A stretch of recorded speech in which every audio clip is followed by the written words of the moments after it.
digging through my pockets one time. I'm like, what the hell is this? And I'm like, oh my God. The banana that I smuggled. I mean, a healthy banana. I'm paranoid out in the woods.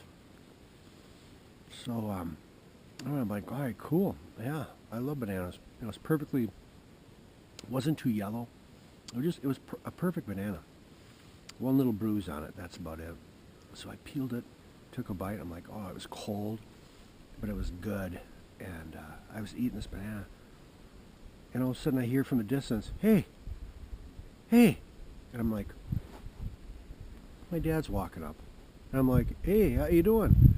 And I just like fold the banana up. It's like half eaten. I just kind of put it and just threw it on the ground next to my water jug. He's like, what are you doing? And I go, hunting. He goes, no, you're not. What are you doing? You saw me. I go, I'm just having a banana. He goes, what the hell are you doing? You hunting bananas out here? Huh? I'm like, no. He's like, you're not? I go, no. I'm hunting deer. He goes, are you? He was by eating bananas. And I go, I'm sorry. And he goes, no. He goes, you wanna break a tradition? Break it. I'm trying to teach you the way I was raised, and the way your uncle was raised, and the way your grandfather was raised, and we're not half bad guys, are we? And I go, no, you're awesome guys. He goes, you love us? I go, yeah, I love you. What the hell? You think this banana thing is gonna like be anything different to take away my love for you? He's like, no, I'm just saying that. Are we decent people in your eyes? You know, when you're hunting with us, you know, you're my son. I'm bringing you into to our our village. You know, I want you to be a part of our village, our hunting. You know, and I go, I absolutely want to be a part of it. And he goes, we have rules, right? I go, yeah. He goes, is it that much to ask that you can just abide by my rules just on this one important thing to me, you know, with you know, with our hunting traditions? And I'm like,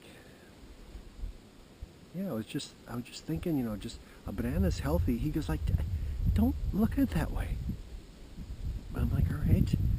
I understand now. I did not understand then until that point. That's when I first really understood. And he probably explained it to me like that before, but I think I was to the age where I understood. It hit me kind of. I was like old enough to understand, and it really wasn't. It was more, not that I was eating a banana, something healthy, like, hey, that's wrong. It was more like just to be able to, no matter what, no, don't look at it logically. Don't look at anything other than these are the rules. Just you know what the rules are, yeah. Then don't do anything against the rules. And it was that simple. And anyway, what it did is it taught me to.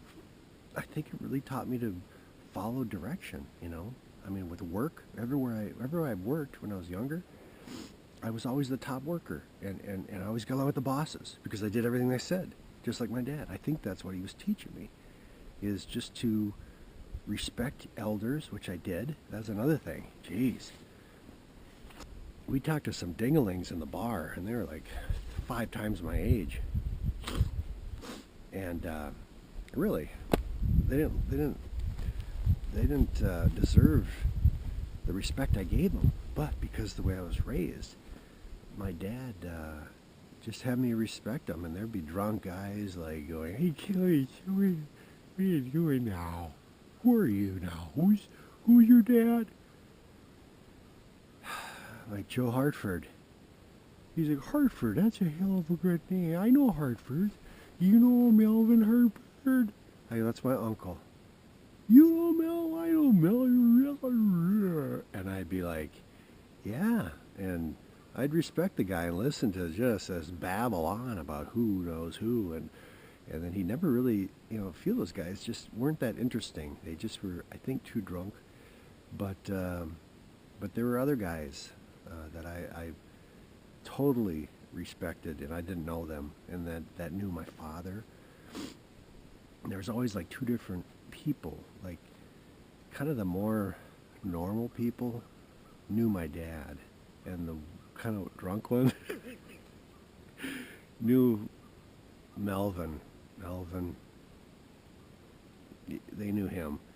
And when I got older, I just started, when I'd run into these guys, I just, even right now, I would just love to. Now, my uncle just died.